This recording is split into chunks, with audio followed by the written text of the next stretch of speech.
चुनाव हो गए हैं, नई टीम भी चुन ली गई है, लेकिन कुर्सी और कब्जे का विवाद अब खुलकर सामने आ गया है। इंदौर में अखिल भारतीय औदिच्य ब्राह्मण महासभा के भीतर घमासान गहराता जा रहा है। युवा इकाई के राष्ट्रीय अध्यक्ष पंडित चेतन अवस्थी ने पूर्व पदाधिकारियों पर गंभीर आरोप लगाए हैं। उनका कहना है कि 14 दिसंबर 2025 को विधिवत चुनाव होने के बावजूद पुराने पदाधिकारी अब तक कार्यालय और दस्तावेजों पर कब्जा जमाए बैठे हैं।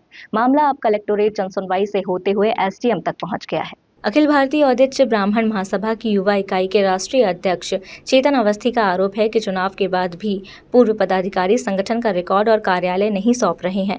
उनका कहना है कि पुराने प्रस्ताव, रजिस्टर, रसीदें और आवक जावक से जुड़े जरूरी दस्तावेज अब तक नई कार्यकारिणी को नहीं दिए गए हैं। विवाद सिर्फ संगठन तक सीमित नहीं है, बल्कि महासभा से जुड़े ट्रस्ट को लेकर भी आरोप लगाए गए हैं।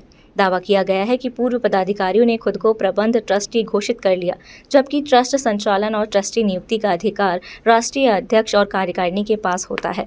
आरोप यह भी है कि पूर्व पदाधिकारी एसडीएम कार्यालय पहुंचकर फर्जी तरीके से आदेश करवाने की कोशिश कर चुके हैं।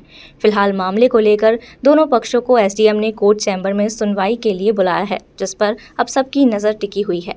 हम औदिच्य ब्राह्मण समाज अखिल भारतीय औदिच्य ब्राह्मण महासभा की तरफ से हैं। 14 दिसंबर 2025 को विधिवत चुनाव हुए थे हमारे ब्राह्मण समाज के। उसके पश्चात पूर्व के जो पदाधिकारी हैं वो आज भी वहाँ पर कब्जा लिए बैठे हैं, पोजीशन नहीं सौंप रहे हैं हमें। साथ में जितने भी ठहराव प्रस्ताव पूर्व के थे, रजिस्टर थे, रसीदें थी, आवक जावक थी, वो हमें कोई भी प्रोवाइड नहीं किया जा रहा उनकी तरफ से।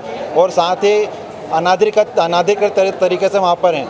और जो ट्रस्ट है, हमारे औदिच्य महासभा के अंतर्गत जो ट्रस्ट आते हैं, उन ट्रस्ट में भी एक खुद का ही पद उन्होंने बना लिया, प्रबंध ट्रस्टी नाम का, जो कि कुछ होता ही नहीं है। और जो ट्रस्ट का संचालन है, ट्रस्ट का संचालन और ट्रस्ट को ट्रस्टियों को नियुक्त करने का जो अधिकार होता है वो औदिच्य महासभा की राष्ट्रीय अध्यक्ष व कार्यकारिणी को होता है। परंतु इनके द्वारा स्वयं जो ट्रस्टी हैं वो स्वयं वहाँ पर उपस्थित होकर स्वयं आवेदन कर रहे हैं और उनके आवेदन के द्वारा वहाँ पर कार्रवाई हो रही है। और कल सभी उपस्थित हुए और कल वहाँ पर उन्होंने एसडीएम साहब के पास उपस्थित हुए उनकी तरफ से, और फर्जी तरीके से उस पर आदेश करवाने के लिए आ गए थे वो। तो उन्होंने कहा है कल आप आइए कोर्ट चैम्बर में, तो वहाँ पर आपकी सुनवाई करेंगे। दोनों पक्षों को हम बुलाएंगे, दोनों पक्षों की सुनवाई करेंगे, जो सही होगा हम उस पर निर्णय करेंगे। संगठन के भीतर शुरू हुआ ये विवाद अब प्रशासनिक दफ्तरों तक पहुंच चुका है। ऐसे में कल होने वाली एसडीएम की जन सुनवाई में यह तय होगा कि महासभा में अधिकार किसके पास रहेगा और दस्तावेजों का विवाद आखिर कब तक सुलझेगा।